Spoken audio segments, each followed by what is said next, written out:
20대 여성들이 10명 중에 2.7명만 결혼에 대해서 긍정적이라고 합니다. 10명 중에 7명이 결혼을 그다지 바라지 않는다라고 생각하면 맞을 것 같습니다. 왜겠습니까? 왜? 책임지고 싶지 않다라는 겁니다. 그리고 이제 아내로서 엄마로서 사는 삶이 그다지 좋아 보이지 않기 때문인 겁니다.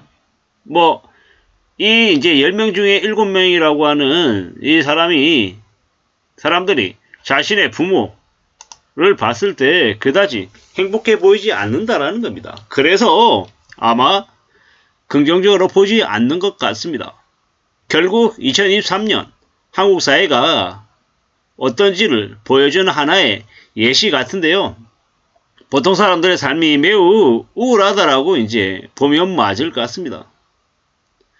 2018년에는 그래도 결혼을 이제 하는 게 좋겠다라고 생각했던 비율이 53%였다라고 하는데 지금은 무려 27%로 거의 이제 반토막이 났다라는 건 좀 고민해 볼 사항인 것 같습니다.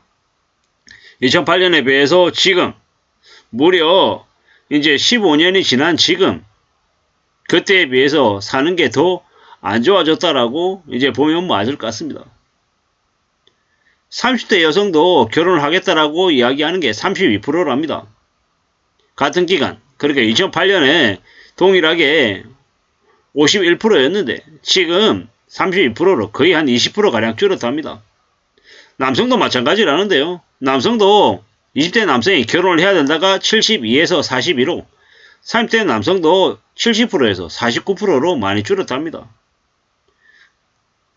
결혼을 하지 않는 주요 이유가 뭐냐라고 봤더니 돈이랍니다. 돈. 결혼 자금이 부족하다라는 거죠. 이 얘기는 또 다른 통계에서 보면요. 신혼부부의 10명 중에 7명이 시작할 때 아파트에서 시작한답니다. 아파트 전세로 시작하든 아파트 자가로 시작을 하든 그게 뭘 의미하느냐. 이제는 신혼부부가 단칸방에서 시작하지 않는다라는 거죠. 뭔가 갖춰지지 않으면 아예 결혼 자체를 안 한다라고 보는 것 같습니다. 저는 이제 그런 모습을 보면서 되게 씁쓸해 했는데 이제 경제적인 부분 관련해서는 씁쓸한 게 있고요. 또 다른 한편으로 책임감이라는 것. 정말로 내가 결혼을 했으면 상대 배우자에게 책임을 지겠다라는 것. 그리고 자녀를 뒀으면 자녀에 대한 책임은 지지 못하는 사람이다라고 하면 아예 결혼을 안 하는 게 맞다라고 저는 생각합니다.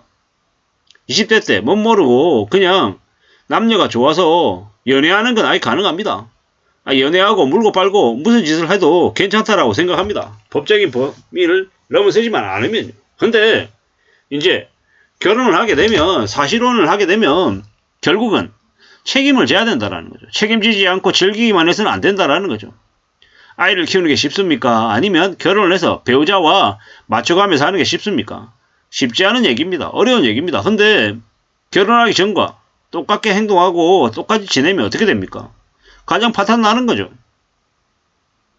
엄연히 같이 살면 생활비가 들어갑니다. 그리고 아이를 키우면 돈도 들어가고 온갖 노력들도 필요합니다.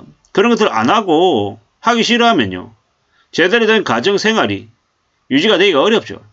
근데 우리는 생각보다 많은 이들이 결혼을 했지만 결혼하지 않은 처녀 총각처럼 지내는 이들도 있다라는 걸 알고 있습니다. 그들이 가정을 파괴하고 있죠.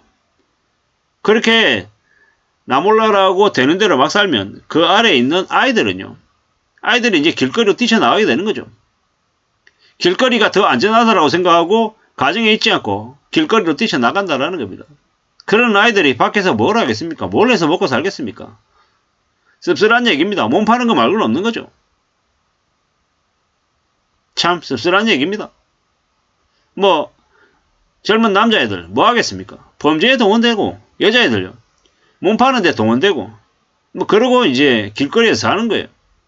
그렇게 되는 대로 막 산 애들이 삶이 어떻게 되겠습니까? 삶이 괜찮아지겠냐고요. 괜찮아질 수가 없죠. 그런 아이들이 나이가 들어서 제대로 된 결혼 생활을 하고 제대로 된 부모가 될 수 있겠냐고요. 악순환이죠. 힘든 거죠. 참 누구의 잘못이라고 생각해야 됩니까? 누구의 잘못이겠습니까? 참 씁쓸한 얘기입니다. 2030들에게 문재인이라고 하는 정부가, 문재인이라고 하는 대통령이 있던 시절 너무 많은 폐악실들을 했다라고 저는 생각합니다. 2030들을 상대로 무리하게 전세자금 대출도 해주고 뭐 이런저런 이제 마약들을 너무 많이 처먹였던 것 같습니다. 그랬던 탓에 대한민국 경제가 엉망이 됐습니다. 사실상 대통령이 됐으면 안 될 이가 된 것 같습니다. 참 씁쓸한 얘기입니다.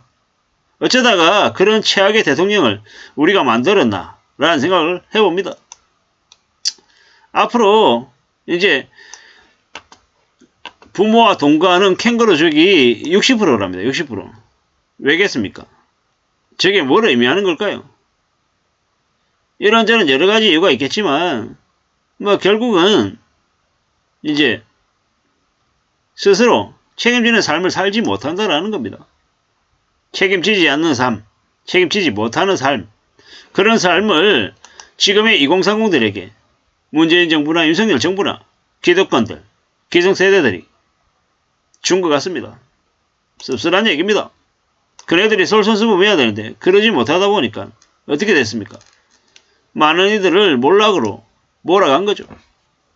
뭐 빚지고 사는 걸 당연하게 생각하게 만들고 뭐 새 아파트에 우아하게 멋있게 그럴싸하게 사는 것만이 보통의 삶인 것처럼 생각하게 만들었다라는 겁니다. 너무 나쁜 짓이잖아요. 뭔가 잘못해도 한참 잘못된 거잖아요. 그 잘못됨을 기성세대들이 보여줬단 말이죠. 곽상도 50억, 뭐 경찰, 뭐 특검, 활동비, 뭐 쓰레기 같은 짓거리들만 하고 있죠. 그래놓고도 미안해하지도 않고 나쁘지도 했지만 그다지 뭐 반성하는 기미도 없습니다. 뭐 남들 다 그렇게 산다라고 얘기하고 돈 벌면 최고다라고 얘기하고 참 별 생각들이 다 들죠. 이러다 보니까 나라 꼴이 엉망이 된 겁니다. 이러한 엉망이 된 나라가 어떻게 되겠습니까? 나라는 망할 수밖에 없다. 지금 현재 대한민국을 보면 개막장이 되었다. 앞으로 부동산 역전세든 PF 대출이든 뭐든 이제 두고 봐야 되는 거죠. 정말 무시무시한 일들이 이제 앞으로 벌어지는 겁니다. 이러다가 어떻게 되겠습니까? 개풍망되는 거죠. 엉망이 되고 이제 개병신들이 되는 겁니다. 많은 이들이 몰락할 거다 라고 봐야 됩니다. 2030들만이 아니다. 전 세대에 걸쳐서 많은 이들이 몰락할 거다라고 봐야 됩니다. 그 중에서 2030들이 저렇게 인식이 이제 결혼하지 않고 연애하지 않고 출산하지 않는다라는 건 어쩌면 기성세대들이 만든 이 가오를 그들이 밟지 않겠다라고 하는 최소한의 반항이라고 생각합니다.